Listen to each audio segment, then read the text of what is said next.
Shalom Uvracha, nous sommes dans le dernier cours concernant Yom Kippourim.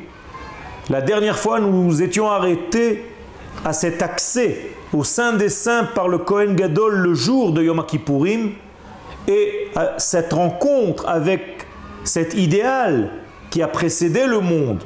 Nous l'avons défini par le chiffre 8 qui était bien avant les chiffres.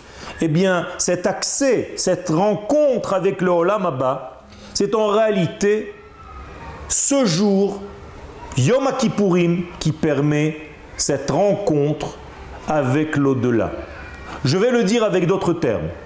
Yom Kippourim, c'est comme l'ambassade de Dieu sur terre au niveau du temps. Si vous voulez savoir ce qui se passe dans les mondes supérieurs, eh bien, il suffit de vivre cette journée Yom Kippourim. Et c'est pour ça que les sages dans la Gemara nous disent Aitsumo shel Yom mechaper.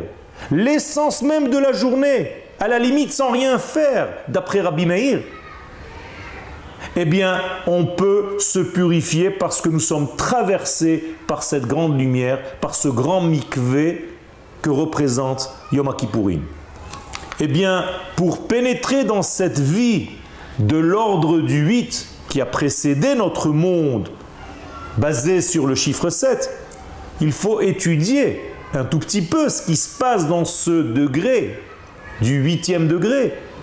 Si on ne sait pas ce qui se passe dans ce degré de 8, eh bien notre préparation de 7 degrés ou de 70 ans de notre vie ou des 7 degrés du jour de la semaine ne peut pas véritablement nous hisser vers ce degré profond que représente le chiffre 8.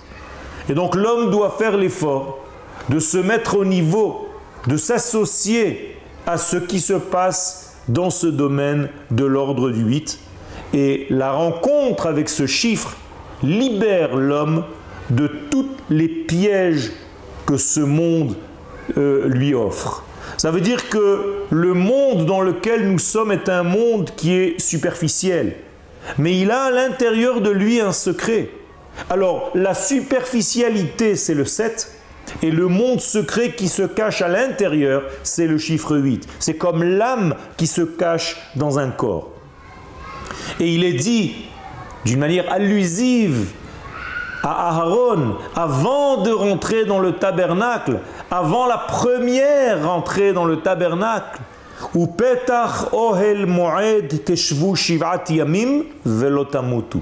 Si vous voulez ne pas mourir par la rencontre avec le 8e degré, il faut bien se préparer pendant ces 7 jours qui précèdent le 8e degré. Et pourquoi mourir le 8e degré si c'est la libération? Mais tout simplement parce que si l'homme n'est pas associé, n'est pas de la couleur de ce qui se passe dans ce 8e degré, c'est comme s'il était étranger. Eh bien, il y a comme un rejet du 8e degré qui rejette cet homme qui ne fait pas partie de ce degré-là. Baruch Hashem, le peuple d'Israël, dans son intériorité la plus profonde, il est du chiffre 8, il est de l'ordre du 8. C'est pour ça que ce jour-là, non seulement ne le rejette pas, mais au contraire, le nettoie, le remet tout simplement comme s'il était neuf, car au niveau de son essence, il est propre. Et toutes les fautes que nous fautons, ce sont des fautes qui sont superficielles, à tel point qu'il suffit en réalité juste de passer la main pour nettoyer nos fautes superficielles et revenir à notre source.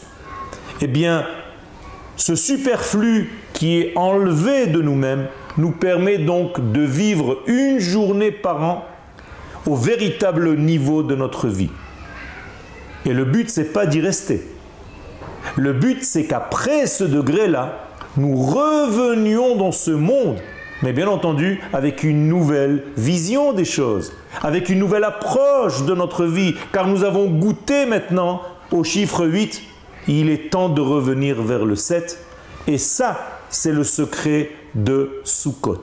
C'est-à-dire que juste après Yom Kippourim, on revient dans le monde, on revient dans la matière, on revient dans le domaine du végétal, du minéral, de l'être. On va prendre les Arba'at Aminim pour vivre dans ce monde-là, mais avec les secrets, avec les degrés que nous avons goûtés, que nous avons pris avec nous de ce voyage dans le degré du 8.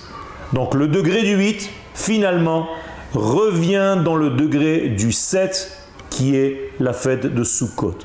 Et donc ce retour est nécessaire, car il est saint. On n'a pas le droit de vivre au degré de Yom Kippourim en quittant ce monde. Le but, c'est d'amener les valeurs de Yom Kippourim dans notre monde matériel. Mais Ezrat Hashem, si nous avons compris un tout petit peu de ce message, eh bien, le jour Yom Kippourim, où nous allons être dans un degré tellement élevé, il faut prendre un tout petit peu de diamants de ce jour-là, cachés dans vos poches. Prenez avec vous des secrets de ce que vous avez acquis ce jour-là de Yom Kippourim pour faire descendre tout cela dans votre soukha. Shana Tova, Gmar Chatima Tova, Psorot Tovot, Vechagim Zmanim, Lesasson Shel Am Yisrael. Toda Rabba.